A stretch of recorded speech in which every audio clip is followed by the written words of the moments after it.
Assalamualaikum warahmatullahi wabarakatuh. Perkenalkan, nama saya Jihanesti Wirayuda. Saya berasal dari kelas D. Pada kesempatan kali ini saya akan mempresentasikan mengenai gangguan enzim pencernaan dan cara mengatasinya. Adapun topik pembahasan yang pertama yaitu pencernaan secara umum. Digesti atau pencernaan adalah proses pemecahan zat-zat makanan sehingga dapat diabsorpsi oleh saluran pencernaan. Adapun proses digesti ini meliputi pengambilan makanan, memamah, penelanan, pencernaan, dan juga pengeluaran sisa-sisa pencernaan. Nah, berdasarkan proses pencernaannya dapat dibedakan menjadi digesti makanan secara mekanis, enzimatis, dan mikrobiotis. Hasil akhir proses pencernaan adalah terbentuknya molekul-molekul atau partikel-partikel makanan, yakni glukosa, asam lemak, dan asam amino yang siap diserap oleh mukosa saluran pencernaan. Selanjutnya, partikel-partikel makanan tersebut dibawa melalui sistem sirkulasi untuk diedarkan dan digunakan oleh sel-sel tubuh sebagai bahan untuk proses metabolisme, sebagai sumber tenaga atau energi, zat pembangun struktural dan molekul-molekul fungsional, hormon, enzim, dan keperluan tubuh lainnya. Selanjutnya ada proses yang terjadi di masing-masing organ pencernaan. Yang pertama adalah mulut. Proses pencernaan manusia ini dimulai dari waktu makanan digigit, dikunyah, dan dihaluskan di dalam mulut.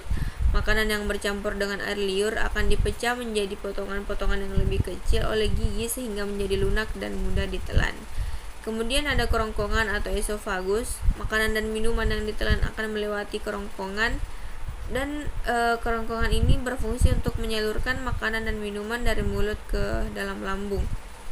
Kemudian setelah menerima makanan dan minuman, lambung akan mengeluarkan zat asam dan enzim untuk melanjutkan proses pencernaan.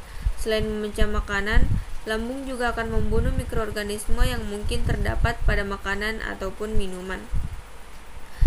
Tak hanya berfungsi untuk menghasilkan insulin, di pankreas juga bertugas untuk menghasilkan enzim pencernaan seperti lipase, protease, dan amilase. Enzim tersebut akan dilepaskan oleh pankreas dan ikut bercampur dengan enzim pencernaan dari lambung. Kemudian ada kantung empedu.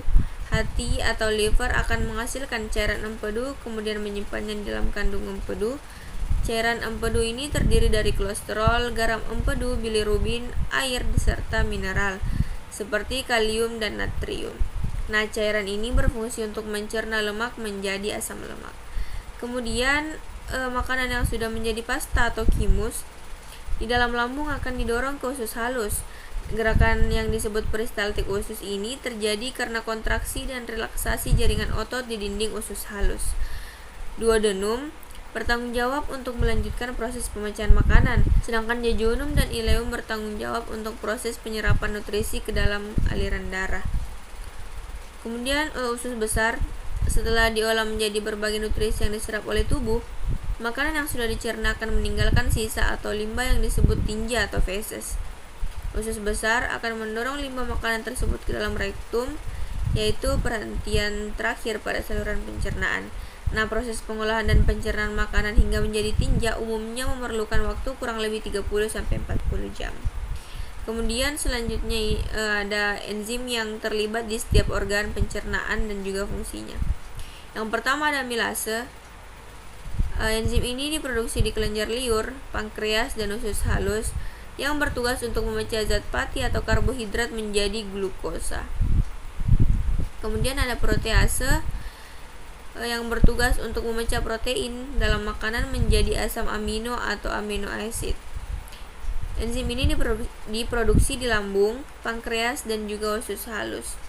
Kemudian ada lipase.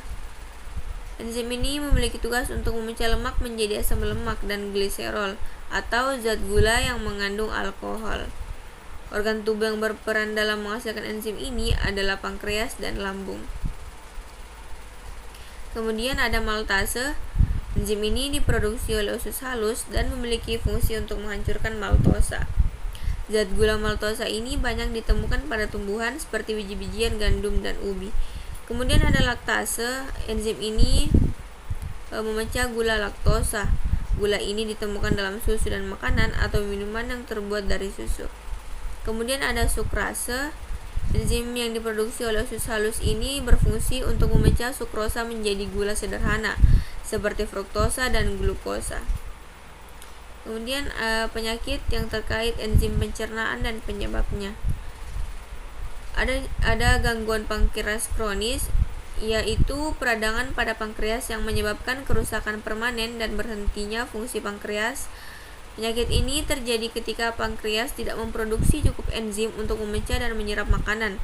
Nah, akibatnya nutrisi seperti lemak, vitamin, dan mineral tidak dapat diserap oleh tubuh sehingga menyebabkan nyeri perut berat yang timbul secara berulang. Kemudian ada prinsip penyakit tersebut.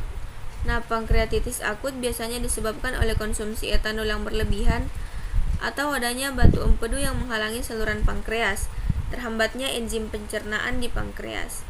Kemudian ada obat untuk mengatasinya dan cara kerja obat tersebut. Tujuan pengobatan pankreatitis kronis adalah untuk meredakan nyeri, mengatasi penyebabnya, dan menangani gangguan akibat penurunan fungsi kelenjar ini. Meskipun kerusakan pankreas tidak dapat disembuhkan, namun pengobatan dapat mengurangi keluhan yang dialami oleh penderita dan mengatasi gangguan yang disebabkan oleh tidak berfungsinya pankreas. Beberapa metode pengobatan pankreatitis kronis itu adalah: yang pertama, perubahan gaya hidup. Dokter akan meminta pasien untuk berhenti mengkonsumsi minuman beralkohol dan berhenti merokok melalui konseling ataupun terapi. Yang kedua, ada pemberian obat-obatan. Nah, jenis obat yang diberikan ini meliputi obat pereda nyeri, mulai dari paracetamol, antiinflamasi non-steroid, hingga obat golongan opioid seperti kodein ataupun tramadol. Kemudian ada tambahan obat untuk membantu mengurangi nyeri seperti triptilin dan gabapentin. Kemudian ada suplemen pengganti enzim pankreas. Lalu obat golongan steroid pada pasien pankreatitis kronis yang disebabkan oleh penyakit autoimun. Dan yang terakhir ada insulin bila pankreatitis kronis menyebabkan pasien diabetes. Itulah tadi pemaparan materi dari saya, lebih dan kurangnya mohon dimaafkan. Wabillahi taufiq wal hidayah. Wassalamualaikum warahmatullahi wabarakatuh.